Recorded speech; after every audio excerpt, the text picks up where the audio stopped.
चलिए तस्वीरें आपको उत्तर प्रदेश की दिखाते हैं, जहां पर योगी आदित्यनाथ मौजूद हैं। क्योंकि उपद्रव कहां हो जाए लोगों को आशंका होती थी। बहनों और भाइयों, 17 के बाद जातीय चश्मे से नहीं देखा गया। आज पर्व और त्योहार के पहले सन्नाटा नहीं होता है, पर्व और त्योहार के पहले उत्सव का माहौल होता है। आज का कार्यक्रम उसी उत्सव का हिस्सा है। भगवान राम के जन्मदिन के ठीक पूर्व,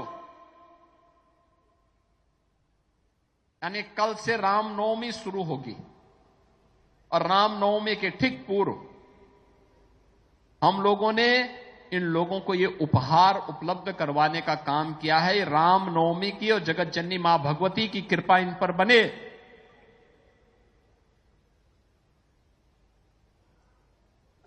और इन परिवारों को भी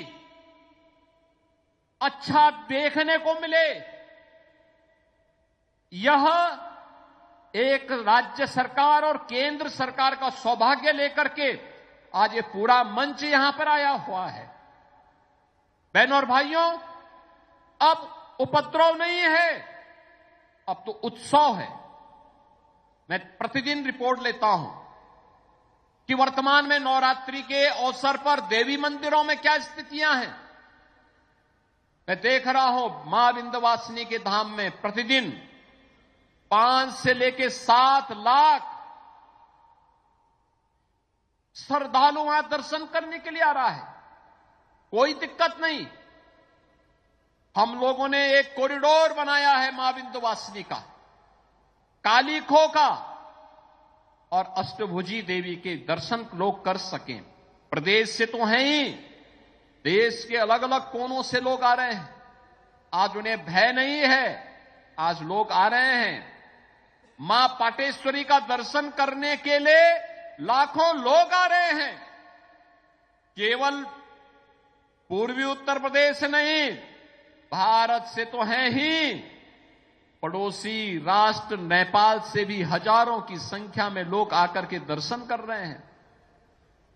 ललिता मां का मंदिर है सीतापुर में, वहां लाखों की संख्या में श्रद्धालु आया है। मां शाकंभरी देवी का मंदिर है सहारनपुर में, वहां लाखों की संख्या में श्रद्धालु नवरात्रि के अवसर पर दर्शन करने के लिए आ रहा है। रामनवमी के अवसर पर अयोध्या में अभी से भीड़ होनी प्रारंभ हो गई है। और जब एक स्वर में पूरा देश बोलता है तो गुलामी के ढांचे हटते हैं, गुलामी की निशानियां हटती हैं, और अयोध्या में राम मंदिर जैसा एक भव्य स्थल हम सबको देखने का अवसर भी प्राप्त होता है। आज अयोध्या में भगवान राम का एक भव्य मंदिर रामनवमी के उस उत्सव को और भी उत्साहपूर्ण बना दे रहा है, और भी उत्साहपूर्ण बना दे रहा है। जो लोग 17 के पहले राम मंदिर का विरोध करते थे, ये विरोध करने वाले वही लोग हैं जो दंगाइयों को प्रश्रय देते थे। ये लोग वही हैं जिन्होंने 17 के पहले माफिया को तो प्रश्रय दिया, परिवार के लिए तो उन्होंने प्रदेश को लूटा, लेकिन इन गरीबों की चिंता उनको नहीं थी। इन गरीबों के लिए उनके मन में कोई संवेदना नहीं थी।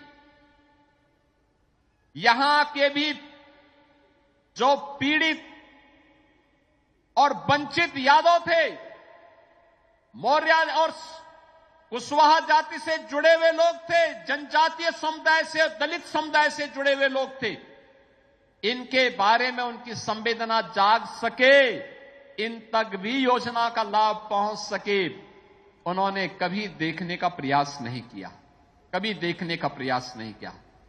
बहनों और भाइयों, जब सेवा और संवेदना शासन की व्यवस्था का हिस्सा बनता है, तब गरीब के घर में शौचालय बनता है।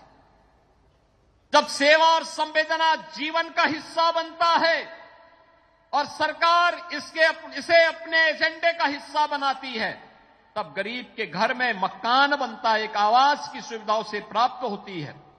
जब सेवा और संवेदना बोलती है तब गरीब को आयुष्मान का कार्ड बनता है, तब गरीब को शासन की सुविधा आसानी से प्राप्त होती है और उसी सेवा और संवेदना के